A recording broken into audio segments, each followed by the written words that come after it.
Pôvodne sme chceli ísť iba na Bobovú dráhu, avšak narazili sme na veľa zaujímavostí v ten deň. Vo Varšave bývame už 3/4 roka a tento park patrí rozhodne k najzaujímavejším parkom, aký sme videli tu vo Varšave. Pôvodne sme chceli ísť iba na Bobovú dráhu, avšak zistili sme, že v okolí Bobovej dráhy sa nachádza tento park a aj ďalšie atrakcie, ako napríklad tenisový kurt, pouličné umenie, preliesky pre deti, teda nielen pre deti, ale aj dospeláci si môžu zaliesť na tieto preliesky. A tu už môžete vidieť začiatok Bobovej dráhy. Lístky sa však kupujú v inej časti budovy. Tam sme narazili aj na túto šmyklavku, otvára sa však až o 1:00. V zime tento svah slúži na lyžovanie. A tu už máme samotnú jazdu na Bobovú dráhu.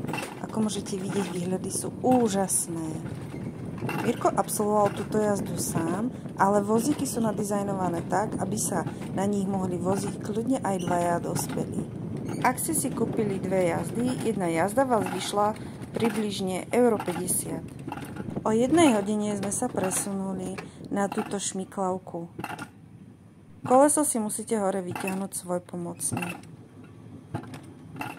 Bol to však skvelý zážitok a určite sa tam radi vrátime. V samotnom parku nájdete veľa ďalších atrakcií. Či už sú to basketbalové ihriská alebo také pingpongové stoly. V čase, keď sme tam boli my, tak tam bol aj takýto úžasný street food. Objednali sme si ananás namočený v bielej čokoláde a tieto wafle.